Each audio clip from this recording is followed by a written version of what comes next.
जननीं शारदां देवीं रामकृष्णं जगद्गुरुं पादपद्मे तयोश्रित्वा प्रणमामि मुहुर्मुहुः। नमः श्रीज्योतिराजाय विवेकानन्दसूरये सच्चित्सुखस्वरूपाय स्वामिने तापहारिणे। उपस्थित समस्त भक्तमंडलीके আমি আমার ভালোবাসা জানাই এবং শ্রদ্ধা জানাই। আজকের এখানে আপনারা সকলে সমবেত হয়েছেন ধর্মের প্রকৃত যে তত্ত্ব সেটা জানবার জন্য। অতএব সেই বিষয়ে ধর্মতত্ত্ব হলো এমন একটি ভাব। স্বামী বিবেকানন্দ বলছেন ধর্ম এমন একটি ভাব যা পশুকে মানুষ তৈরি করে, মানুষকে দেবত্বে উন্নীত করে। অতএব সেই ধর্মীয় ভিত বর্তমান সমাজে বর্তমান পরিস্থিতিতে সেই ধর্মীয় যে তত্ত্ব সেইগুলোর আলোচনা খুব কম হওয়ার কারণে আজকের মানুষ পুজো পাঠ ইত্যাদি বহু গুরু বহু দীক্ষা এগুলো চলছে, কিন্তু নিয়মিত ভজন সাধন না হওয়ার ফলে ধর্মর যে একটা ক্ষমতা বা শক্তি সেটা কিন্তু নীরবে নিভৃতে চলে যাচ্ছে। এ কারণে প্রত্যেক মানুষেরই উচিত দৈনন্দিন সন্ধ্যা সকলে একটু ভগবত চিন্তা করা, ভাবনা করা, মনের মধ্যে কলুষতা মলিনতা দুর্বলতা এগুলোকে পরিত্যাগ করা, পরচর্চা পরনিন্দা এগুলোকে ত্যাগ করা। কারণ এগুলো পাপ থেকে মহাপাপ। মানুষ যখন পাপ থেকে নিরত হতে পারবে বা বিরত হতে পারবে তখন তার মধ্যে ভগবানের শক্তি বিরাজ করবে, ভগবান তার প্রতি কৃপা করবেন। আর যখন মানুষ এই আচরণগুলোকে পরিত্যাগ করতে পারবে না তখন সে পশুত্বের মধ্যে থাকবে, তখন তার দ্বারা জগতের কোনো কল্যাণ করা সম্ভব না। এ কারণে স্বামীজি বলছেন বি এন্ড মেক, মানুষ হয়ে মানুষ তৈরি করো। আজকে দিনে ধর্মযাজকরা নিজেরাই উপদেশের কোনো মূল্য রাখে না, যার ফলে কি হয় তার থেকে ধর্ম বিচ্যুত হচ্ছে। পূজা বেড়েছে, আশ্রম বেড়েছে, বিভিন্ন জায়গাতে বিভিন্ন রকম উৎসব বেড়েছে, কিন্তু ধর্মীয় চর্চা ধর্মীয় আলোচনা না থাকার কারণে আজকের মানুষ যে শিক্ষা সেই শিক্ষাটা নিতে পারছে না। ধর্ম শিক্ষার অভাব। বর্তমান দিনে কারিগরি শিক্ষার প্রভাব বেশি, ধর্মীয় আলোচনা ও ধর্ম শিক্ষাটা বর্তমান দিনে কম থাকার কারণে আজকের দিনে মানুষ ধর্ম থেকে পিছিয়ে পড়ছে। তাই জ্বালা যন্ত্রণা দুঃখ কষ্ট তাদেরকে সবসময়ের জন্য জর্জরিত করছে।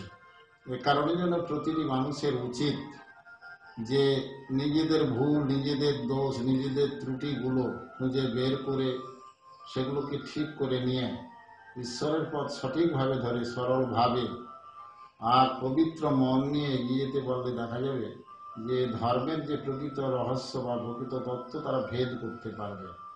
ভগবানের কাছাকাছি পৌঁছতে গেলে প্রতিটি মানুষেরই উচিত যে যে গুরুরই শিষ্য হোক না কেন সে যেন কোনো গুরুর নিন্দা না করে বেড়ায়, কারোর চর্চা না করে বেড়ায়, কে কি করছে কি কি করলো এটা না জেনে নিজের গুরু নির্দেশিত পথে যদি সে পরিচালিত হয় বা সে যদি চলা শুরু করে তাহলে দেখবে যে শান্তি সুখ আনন্দ তার মধ্যে সবসময় বিরাজ করবে। কারণ শাস্ত্রে আছে যদি কোনো মানুষ ঠিকভাবে ধর্ম করে বা ধর্ম আচরণ করে তাহলে তার কোনোদিন দুঃখ জ্বালা যন্ত্রণা কষ্ট এগুলো থাকে না। অতএব আজকের দিনে আমরা রামকৃষ্ণ বিবেকানন্দ জগজ্জননী মা শারদা তাদের যে ভাবাদর্শ তাদের যে ঈশ্বরীয় চিন্তা ভাবনা সেগুলোকে যদি আমরা একটা উপদেশ গ্রহণ করে চলতে পারি বা মেনে চলতে পারি তাহলে আমাদের জীবনে আর কোনোদিন দুঃখ কষ্ট জ্বালা যন্ত্রণা আসবে না এবং আমরা সকলে ঈশ্বরের কাছাকাছি তার কৃপা লাভ করতে পারবো এবং ভগবান সকলকে তখন দর্শন দেবেন। কারণ ঠাকুর রামকৃষ্ণ পরমহংসদেব বললেন এখানে আসার উদ্দেশ্য হলো ঈশ্বর লাভ। ঈশ্বর লাভ যেহেতু করতে এসেছি, কেন আমরা ঈশ্বর লাভ করতে পারছি না তার কারণ হলো এইগুলো যে আমরা সবসময়ের জন্য মিথ্যা প্রবঞ্চনা এবং কি না ধর্ম থেকে বিচ্ছিন্ন, পরনিন্দা, পরচর্চা এগুলো করার কারণে আমরা ধর্ম থেকে পিছিয়ে পড়ছি, পাপ জমা হয়ে যাচ্ছে। এই পাপগুলোকে নিষ্কৃত করার জন্য মানুষকে হরিনাম করতে হয়, ভগবানের নাম করতে হয়, জপ ধ্যান করতে হয়। এগুলোর থেকে মানুষ পিছিয়ে পড়ছে। যে সংসারে কিছুই দেয় না, যে সংসার কিছু দেবে না, যাওয়ার সময় কিছু নিয়ে যাবে না, সেই মায়াকে আঁকড়ে ধরেছে মানুষ। অতএব যেদিন এই মায়াজাল থেকে একটু বেরোতে পারবে, সেদিন মানুষ আস্তে আস্তে আস্তে আস্তে করে ঈশ্বরের কৃপা লাভ করবে।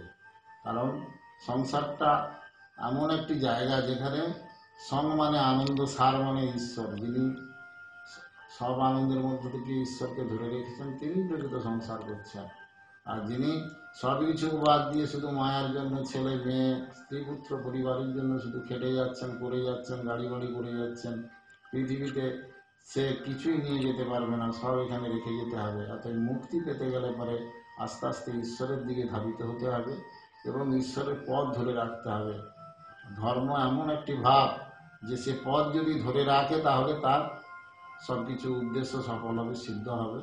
অর্থাৎ সেজন্য আমাদের প্রত্যেকেরই উচিত যে ধর্মতত্ত্ব ভালো করে জেনে ধর্মের পথে এগিয়ে যাওয়া, ধর্মের প্রকৃতি মূল যে আদর্শ সেটাকে ঠিকভাবে মেনে চলা, ধর্মের যে উপদেশ সেই উপদেশগুলোকে সঠিকভাবে মানুষের কাছে বিলিয়ে দেওয়া, মানুষের কাছে পৌঁছে দেওয়া, এটাই হচ্ছে একান্ত উদ্দেশ্য। কারণ আজকের দিনে যে ধর্ম প্রচার বা ধর্ম চর্চা চলছে, সেগুলো কেবলমাত্র সম্প্রদায় তৈরি করা, কিংবা দেখা যাচ্ছে একটা গোষ্ঠী তৈরি করা।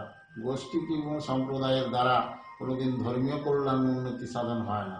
ধর্মীয় কল্যাণের উন্নতি সাধন করতে গেলে সব গুরু কিংবা সমস্ত শিক্ষক যারা রয়েছেন, ধর্মের শিক্ষক, সবাইকে কিন্তু ঈশ্বরের পথে প্রতিটি ভক্তদেরকে এগিয়ে নিয়ে যাওয়ার নির্দেশ দেওয়া উচিত।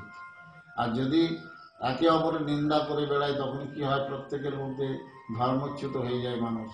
অতএব একে অপরের নিন্দা না করে সব ধর্মকে সমান সম্মান দিয়ে তাদেরকে এগিয়ে নিয়ে যাওয়াই হলো প্রকৃত ধর্ম বা তত্ত্ববিদদের একমাত্র উদ্দেশ্য। আজকের যুক্তিবাদ ধর্ম, যেখানে যুক্তি নেই সেখানে ধর্ম নেই। যুক্তি নিয়েই আমাদের ধর্মের সৃষ্টি। অতএব যেখানে লজিক আছে, যেখানে ফিলোজফি আছে, সেই লজিক ফিলোজফির মাধ্যম দিয়ে ধর্মতত্ত্বকে আমাদের তৈরি করতে হয়। কুসংস্কার ধর্মের মধ্যে পড়ে না, কুসংস্কার ধর্ম থেকে অনেক দূরে। যাদের মধ্যে কুসংস্কার আছে, কিংবা কিছু কিছু যারা পূর্বে নিয়ম কানুনগুলো যেসব, যার মধ্যে কোনো যুক্তি নেই, যার মধ্যে কোনো তত্ত্ব নেই, যারা নিয়ম কানুনগুলো মেনে চলে আসছে, এই নিয়ম কানুনের জন্য এখন বিজ্ঞান ভিত্তিক শিক্ষা। অতএব সব কিছু যুক্তির মধ্য দিয়ে যদি কেউ ধর্মকে তুলে ধরতে পারে, তাহলে সেই শিক্ষা যে গ্রহণ করবে তার মধ্যেও সুখ, শান্তি, আনন্দ আসবে এবং শান্তি আসবে। সেই ঈশ্বরকে একদিন দেখতে পাবে। এই জন্য প্রত্যেকটা মানুষের উচিত যে নিজেদের কলুষ মন এগুলোকে ঠিক করা। আর কি না, নাটকীয়ভাবে কোনো ধর্ম না করে প্রকৃত ধর্ম যেভাবে করতে হয় সেইভাবে যদি কোনো মানুষ করতে পারে, তাহলে তার জীবন সুখের হবে, শান্তির হবে, আনন্দের হবে।